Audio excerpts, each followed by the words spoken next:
Olha lá, tem uma cor aqui no meu outro fundo musical. Olha o que diz a Bíblia.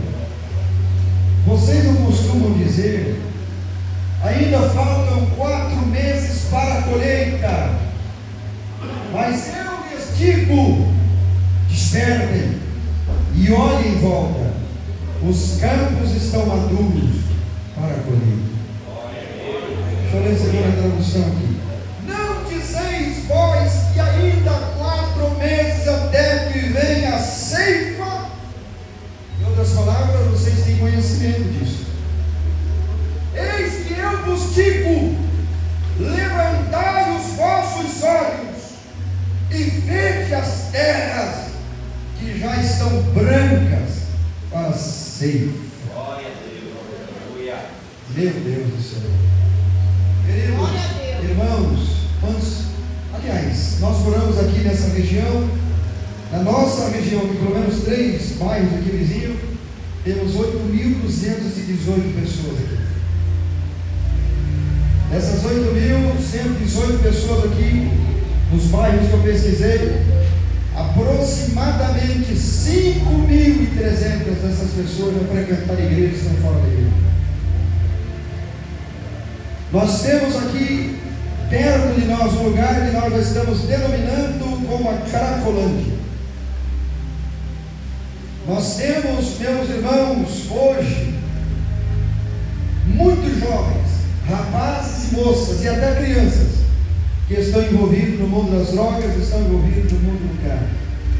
E nós temos ouvido constantemente falar sobre avivamento, falar sobre evangelização e avivamento. O povo está avivado, a igreja está avivada. Há pouco tempo tivemos uma grande conferência de avivamento em um bairro aqui próximo à região metropolitana de Curitiba. A pessoa que veio ministrar foi um americano, ele veio dos Estados Unidos aqui ministrar. O pai desse homem foi um dos maiores evangelistas já usado por Deus no século XX e parte do século XXI, e ele faleceu recentemente, e o filho dele veio aqui. Caravanas foram formadas, foram para lá, para esse avivamento. Nem mesmo nós aqui do nosso bairro ficamos sabendo do culto que estava acontecendo aqui. Eu tenho para mim que quando Deus mandar o avivamento, um dia um menino perguntou para um pastor: ô pastor, o que é avivamento? E o pastor então olhou para aquele menino e disse assim: rapaz, você está vendo aquela vaca pastando ali no campo? E o rapaz disse: estou. E o pastor disse: aquilo lá não é avivamento. Você está vendo aquele pássaro que está cantando ali em cima daquela árvore? E o rapaz disse: sim, estou vendo e ouvindo. O pastor disse: isso também não é avivamento. Ele disse: pastor, não estou entendendo o que o senhor está querendo dizer. Aí o pastor disse: o dia que você vê a vaca cantando no lugar do passarinho, e o passarinho pastando no lugar da vaca, chegou o avivamento. O que o pastor queria dizer é que quando Deus mandar aquilo que Ele quer mandar sobre a igreja, vocês vão ver coisas que vocês não estão acostumados a ver. Vocês vão ouvir coisas que não estão acostumados a ouvir. E vocês vão sentir coisas que não estão acostumados a sentir. Basta você estudar um pouquinho sobre essa questão de avivamento, você vai entender um pouquinho o que é esta loucura. O avivamento, ele vem para tirar coisas que parecem que estão certas do lugar, e vem para colocar coisas que parecem que estão erradas no lugar. Ou seja, o avivamento sempre volta ao princípio daquilo que Deus quer realizar pelo nosso intermédio. Algumas coisas que esse avivamento produz, e esse avivamento, quando eu falo de avivamento, eu estou falando de um avivamento real, com salvação de almas, arrependimento, pessoas se dobrando diante da glória de Deus. E quando esse avivamento chega, ele produz algumas coisas. Ele produz uma igreja modelo no amor, uma igreja modelo na evangelização, uma igreja modelo nas missões, uma igreja modelo na compreensão, uma igreja modelo na benignidade, uma igreja modelo na fidelidade, uma igreja modelo no relacionamento, uma igreja modelo no jejum, uma igreja modelo, meus irmãos, até na maneira de se portar, de andar, de falar, de sentir, de negociar, quando o avivamento chega sobre. E outra coisa, quando Deus manda um avivamento, Ele não escolhe uma placa denominacional, Ele escolhe uma nação, pega a igreja que é inteligente quando Deus manda esse avivamento extraordinário. E nós vemos, meus queridos irmãos, ontem ouvimos aqui uma palavra extraordinária pelo pastor Anderson, falando a respeito do mesmo versículo que eu vou citar para vocês aqui essa noite. Agora vejam, meus irmãos, qual era o contexto de Samaria. Os judeus, eles evitavam passar por aquela região devido a séculos de rivalidade religiosa entre eles. E após a invasão assíria em 722 a.C., houve uma miscigenação e sincretismo religioso, conforme 2 Reis capítulo 17, gerando desprezo mútuo entre essas duas nações. Mas Jesus Cristo necessariamente tinha que passar por aquele lugar, conforme João capítulo 4, versículo 4, é isso que Jesus veio fazer. Jesus não veio, meus irmãos, trazer desunião entre os irmãos, veio nos unir. Ele veio nos separar do mundo, nos separar do pecado, nos separar daquilo que não presta, mas nos unir com a mesma visão, com a mesma fé, com a mesma esperança, crendo em um só Deus, esperando um arrebatamento que vai acontecer repentinamente, gloriosamente. Nós receberemos um corpo glorificado. Mas antes disso, eu vou dizer algo para você aqui esta noite. Deus vai derramar o seu poder e a sua glória sobre a igreja, e haverá maior colheita de alma jamais concebida pela mente humana, e nós faremos parte dessa colheita. Quem está entendendo isso aqui, diga glória a Deus. Então, meus irmãos, veja que ali junto ao poço de Jacó, ele conversa com uma mulher improvável, e daquele encontro nasce um avivamento local naquele ambiente. Interessante que essa mulher não frequentou a escola de teologia. Essa mulher, ela tinha conhecimento deturpado de Deus. Ela não havia frequentado uma escola rabínica, porque isso era proibido para as mulheres. Ela não tinha um conhecimento profundo, mas esta mulher, ela faz descobertas tão profundas, olhando para Jesus, que nem mesmo Nicodemos, em João capítulo 3, conseguiu fazer essas descobertas. Ele entendia quem era Jesus, mas precisava se aproximar, conversar, para entender se era realmente aquilo. Agora essa mulher, quando ela começa a dialogar com Jesus, Jesus pede água, a mulher estranha, porque o judeu não pedia água para a samaritana. Jesus começa a olhar para ela, aqui no capítulo 4 de João, e ela diz, Senhor. Ela descobre que Jesus é Senhor. Quantos creem que Jesus é Senhor aqui? Ela diz assim, tu és judeu. Ela descobriu que Jesus é judeu. Aí ela diz assim, quando Jesus confronta ela, ela diz, eu estou cansado de vir nesse poço aqui pegar água, e o senhor pode me dar essa água? Jesus disse, eu te dou a salvação, mas primeiro eu tenho que tratar o problema do teu pecado. Vai lá chamar teu marido. Ela diz, não tem marido. Jesus diz, disseste bem, que já tiver 5, tem, não é teu. Ela lhe faz a terceira descoberta. Ela diz, veja que tu és profeta, e os meus pais adoraram a Deus aqui neste monte. Jesus diz, a adoração vem do monte, a adoração vem de Jerusalém, porque eu sou judeu, mas vem a hora, e a hora é chegada que os verdadeiros adoradores não adorarão nem neste monte, nem em Jerusalém, mas adorarão o Pai em espírito e em verdade. Ela olha para Jesus e diz, espera um pouquinho, o que eu recebi agora foi profundo, foi glorioso, foi tremendo. Deixa eu correr até a cidade e falar o que eu te encontrei. Jesus diz, pode ir. Ela vai correndo na cidade. Você já viu uma mulher que recebe a revelação de Deus? Você já viu uma pessoa que recebe uma revelação profunda de quem é Jesus? Aleluia! É a mesma coisa que você olhar alguém que está se afogando. Quando alguém está morrendo afogado, você não chega do lado e diz assim, ei, sai da água. Não é assim que você faz. Você começa a gritar desesperado, dizendo, sai daí, você vai se afogar. Você se joga para salvar a pessoa, porque você está vendo que ali tem risco de vida, você está vendo que aquela pessoa vai morrer, então você desesperadamente grita para que aquela pessoa saia dali. Essa mulher vai até a cidade, ela não chegou conversando baixo com o povo, ela chegou correndo e disse, eu encontrei ele. E alguém pergunta, quem você encontrou, sua doida? Eu encontrei ele, está lá no poço. Quem você encontrou? Eu encontrei o Messias, o Cristo prometido, está sentado perto do poço, de vê-lo. Preste atenção no que eu vou lhe dizer aqui essa noite. As mais lindas revelações de Deus estão acessíveis às pessoas que acham que pode, acham que tem, acham que é. As mais lindas revelações de Deus estão acessíveis àqueles que dobram o joelho e dizem, Senhor, eu não sou, mas tu és, eu não posso, mas tu podes, eu sou pequeno, mas tu és grande, tu és um Deus poderoso. Deixa eu abrir um parêntese aqui, porque eu não posso atrasar mais o culto. Levante a sua mão direita comigo. A mesma revelação que esta mulher teve de quem era Jesus, o o teu filho vai receber essa mesma revelação, a tua casa vai receber essa mesma revelação. Quem crê nisso, dá um brado de glória a Deus. Esta mulher nos ensina lições poderosíssimas, lições tremendas, e Jesus fica naquela cidade alguns dias, e a Samaria se dobra diante dele. Jesus é morto, ressuscita, fica 40 dias com os discípulos, é assunto aos céus, a igreja primitiva começa a crescer, surge Filipe, e a Bíblia diz que Filipe chega em Samaria, e diz assim: e havia grande alegria naquela cidade. A Bíblia não diz que houve alegria assim que Filipe chegou, a Bíblia diz: havia grande alegria naquela cidade. Porque quando a notícia do crescimento da igreja primitiva começou a correr, aquela mulher disse: ó, eu conheci ele, esse que morreu, esse que ressuscitou, ele me salvou na beira daquele poço, eu sei quem é ele. E qualquer estudante de teologia básica sabe que daquela região sai veios missionários para todo mundo de então. E sabe quem Deus começou? Em uma mulher improvável. Uma mulher, meus irmãos, que não tinha esperança nenhuma dos homens. Mas Jesus começa algo glorioso. Eu glorifico a Deus, porque o nosso Deus, e eu vou dar glória a Deus aqui essa noite, irmãos, com toda a reverência que eu tenho com Deus aqui. Eu glorifico a Deus, porque o meu Deus, o teu Deus, o nosso Deus, consegue fazer reciclagem de lixo. O meu Deus, o teu Deus, o nosso Deus, consegue encontrar diamante em lixo. Aquilo que o diabo gosta, pisa, cospe, joga e diz: não presta para mais nada.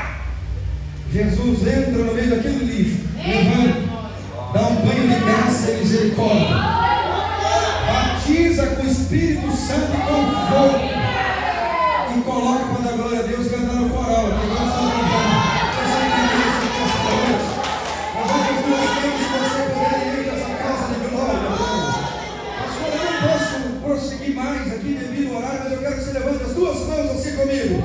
E se você crer, receba o poder do Espírito Santo sobre a sua vida essa noite para você. Jesus está aqui. E enquanto os discípulos pensavam em comida, Jesus estava falando em colheita. Enquanto muitos de nós, muitas vezes estão pensando apenas nas redes sociais que vai acontecer amanhã, Jesus está pensando agora: quem eu vou salvar hoje? Quem eu vou transformar hoje? Quem eu vou mudar hoje? Aleluia! Quem está entendendo? Diga glória a Deus! Irmãos, enquanto eles enxergavam atraso 4 meses, Jesus enxergava urgência missionária no meio daquele povo. A maior tragédia da igreja não é a falta de recursos. A maior tragédia da igreja não é a falta de recursos. A maior tragédia da igreja é a falta de urgência e prioridades espirituais. Nós temos a coragem e a petulância de dizer: nós, vírgula, uma grande porcentagem dos crentes tem a coragem e a petulância de dizer: eu não tenho tempo para fazer nada para Deus. Então veja, meus irmãos, que vivemos dias do quê? De muito púlpito, muito conteúdo, muito evento e pouca compaixão missionária. Eu fui deveras confrontado pelo Espírito de Deus, que eu nasci debaixo de uma virtude do Espírito de Deus, e ali está minha mãe biológica. Levanta a mão, minha querida mãe. Essa mulher, missionária também. Nós entramos em uma favela, está ali o Clóvis, tradicionalmente conhecido como Batiá, que lembra desse tempo. Entramos em uma favela que ninguém entrava. E alguém disse: se entrar aqui morre. Eu falei: pois eu vou entrar lá e vou ganhar esse povo para Jesus. E nós entramos naquela favela, enfrentamos tiro, enfrentamos perseguição, gente com foice vindo contra nós, mas 34 famílias se dobrou diante da glória do Deus Todo-Poderoso. Aleluia! Até a favela acabou, não tem mais favela, porque Deus transformou para a glória do seu nome. Quem está entendendo isso aqui não vai glória? Eu nasci debaixo dessa urgência, e o Espírito de Deus me confrontou há poucos dias, dizendo: oh, Daniel, tu lembra da forma que eu te chamei? Eu falei: lembro. E o Senhor me disse: tu pregar rua, pregava no ônibus, pregava no terminal, pregava em tempo, fora de tempo, com dinheiro, sem dinheiro, com chuva, sem chuva. O que está acontecendo com você, rapaz? Foi bem assim que o Espírito Santo falou comigo. Esses papéis que diz, que está na sua parede, que diz que você é alguma coisa, está esfriando o meu fogo na sua vida. Preste atenção, não é errado você ter isso, o errado é você não gemer mais pelas almas perdidas, isso é errado. Errado é você não pregar mais compaixão e suar a camisa em prol das pessoas que estão indo para o inferno. E então eu fui confrontado por Deus e Deus me disse: eu vou começar através de você, e depois de você vai vir outro, vai vir outro, vai vir outro, vai vir outro, outro, e outro, e outro, e outro, e outro, e outro. E a notícia que vai correr em breve no Vila Fani, para muitos que não acreditaram, é: Deus visitou Belém. Quem pode levantar as duas mãos nessa noite para dar glória a Deus para você, papai? Estou encerrando já, vamos lá. Então, queridos irmãos, Jesus declarou: levantai os olhos. O início, o meio e o fim das missões começam no olhar de Jesus. Levantai os vossos olhos. Então o que é que nós devemos fazer aqui essa noite? É pedir que o Espírito Santo coloque em nós o olhar de Jesus. Porque enquanto você tiver seu olhar religioso, eu olhei pecar, você vai dizer: tem que destruir, tem que acabar com o que sobrou aí. Mas se você olhar com o olhar de Jesus, você vai dizer: não, eu tenho que carregar nas costas. Se você olhar com o teu olhar, você vai dizer: errou, tem que ser castigado. Mas se você olhar com o olhar de Jesus, você vai olhar e vai dizer assim: ó, onde estão os teus acusadores? Foram embora. Então vai e não peques mais. Nem eu te condeno, vai e não peques mais. O olhar de Jesus é diferente do nosso olhar. O problema, meus irmãos, nunca foi a ausência de campo missionário. O problema sempre foi a cegueira espiritual de muitas pessoas. A colheita é urgente e a pregação verdadeira é o único caminho para chegarmos lá. Primeiro, missões nascem no olhar de Jesus. Eu só vou dizer os tópicos, você não ficar bravo comigo, que eu tenho que encerrar o culto. Diga comigo: missões nascem no olhar de Jesus. Pergunte para Deus: por que você faz isso? Não gosto muito, mas pergunte para 3 pessoas cheirosas, bonitas perto de você. Pergunta: como é que você tem olhado para o mundo hoje? Pergunte. Com o teu olhar ou com o olhar de Jesus? Porque onde você vê beleza, Jesus vê feridas. Onde você vê só coisa bonita reluzindo, Jesus está vendo contusões, feridas, tumores que estão cheios de bico, que precisam ser espremidos. Onde você está vendo a beleza, Jesus está vendo alguém que ele tem que libertar do crack, libertar da maconha, libertar da cocaína, libertar da bebida, transformar, colocar, levar para o céu. Onde você está vendo muita beleza, Jesus está vendo uma alma que está chorando dia após dia, esperando a palavra que vai sair da sua boca.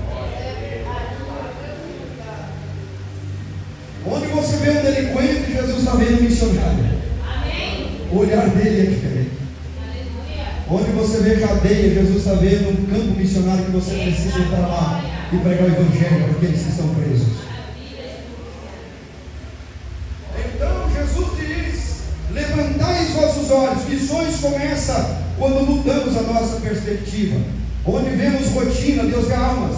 Onde vemos estatísticas, Jesus está vendo eternidade. Olha para mim, eu estou olhando para vocês. Quem está me vendo, diga amém. Amém. Eu estou olhando para vocês. Eu estou vendo o seu corpo, o seu cabelo, o jeito que você se arrumou para estar aqui essa noite. Mas quando Jesus olha para você, ele vê você daqui a 1 milhão de anos. Onde você vai estar?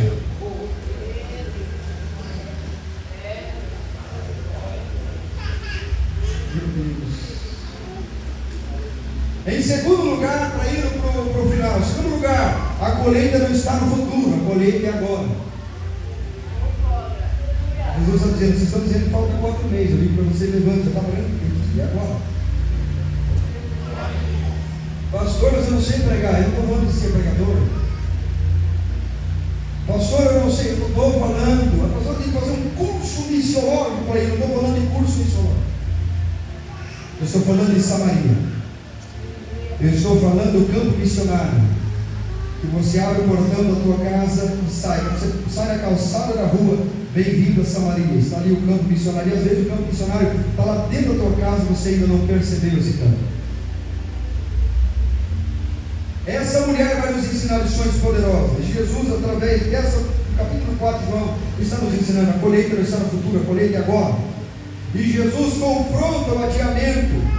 E a igreja de hoje diz: depois faremos, quando tivermos estruturas, quando a igreja crescer, então vamos fazer. Não é isso, nós temos que fazer agora. Saia daqui hoje sabendo que Abraão foi responsável por sua geração, Isaac foi responsável por sua geração, Jacó foi responsável por sua geração, todos eles foram responsáveis. A igreja primitiva foi responsável por sua geração, e você e eu somos responsáveis por essa geração.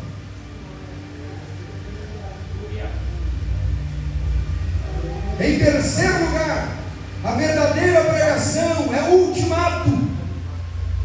Eu me assusto quando eu vejo pessoas no altar que brincam com a palavra de Deus, e muitos altares estão sendo transformados, parecem picadeiro de circo, onde um monte de gente sobe ali e faz brincadeira, zomba do povo, brinca, até brinca com língua estranha, através dos stand-up gospel, e muitos cristãos riem dessas coisas.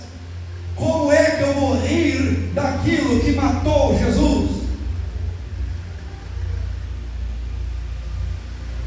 Como é que eu vou chegar nesse altar e vou fazer uma brincadeira com a palavra de Deus? Não estou dizendo que você não tem que ser feliz, eu estou dizendo que usar o altar para fazer brincadeira e falar coisas no altar que, se eu falasse em 4 paredes da minha casa, seria vergonhoso. E muitos pregadores fazem isso.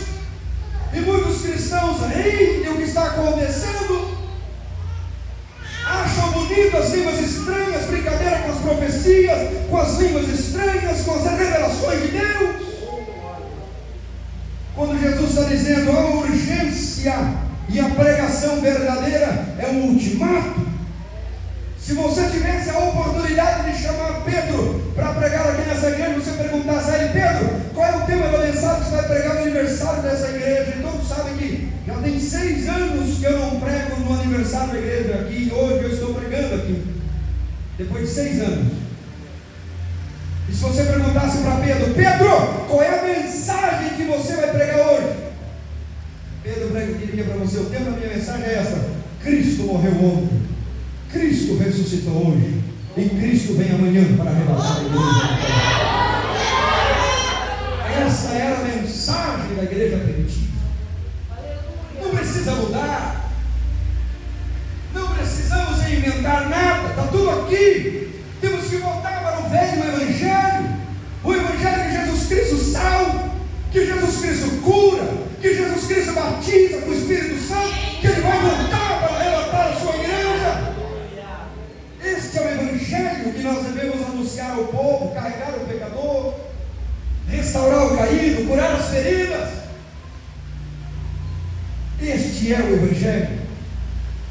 Não é um painel de BMW, é um painel de Fusca. Simples de tudo. Um evangelho simples. Agora veja, para encerrar e já ministrarmos a ceia, se puder, já ir separando os irmãos aí, para nós vai fazer a ministração da ceia. A história prova, meus irmãos, que a urgência produz avivamento. Eu fiz questão de colocar algo aqui. Quem já ouviu falar dos morávios aqui? Levante a mão. Os morávios. Algumas pessoas em outra missionária já. No século XVIII, sob a liderança de Nicolaus, surgiu o movimento dos morávios na Alemanha. Eles iniciaram uma vigília de oração que durou 100 anos. Você nunca ouviu falar deles? Mas quando hoje eles não são lembrados porque moravam numa aldeia, porque moravam numa casa, porque moravam no campo, eles são lembrados porque começaram uma vigília de oração, e a vigília levou 100 anos, que até hoje existe fruto dessa oração. Deus não precisa de muito, Deus só precisa de joelhos dobrados na sua presença. Quem vai ser usado por Deus aqui, diga glória. Olha aqui, os missionários morávios venderam-se Eles venderam-se, eles não mandaram missionários, eles venderam-se como escravos voluntariamente para alcançar os escravos africanos nas ilhas do Caribe. Vocês não podem pregar para os escravos africanos. Não podemos? Não, a menos que vocês também sejam escravos. Então nós vamos nos vender como escravos. Você está disposto a fazer isso? Você está disposto a abrir mão do teu conforto? Meus irmãos, a frase famosa deles era o seguinte: que o cordeiro que foi morto receba a recompensa do seu sacrifício, do seu sofrimento. Eles deixaram tudo por causa da urgência. Se Deus levantar um aqui, o coração missionário, que eu vou satisfeito. Se Deus levantar um esta noite e dizer: pastor, eu quero, estou disposto, estou aqui, o que o senhor quer que eu faça? Estou aqui, eu quero ganhar alma.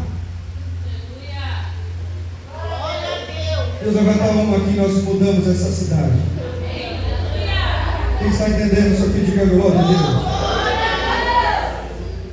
Ontem eu conversava com uma irmã e eu dizia a ela, falei: minha querida irmã, Deus não chama aquela pessoa que não deu certo nada na vida e resolve agora virar pastor e pastorear a igreja. Deus pode até fazer, mas geralmente Ele chama aqueles que estão ocupados, que estão dispostos a deixar alguma coisa para fazer, e larga tudo, sem olhar para trás.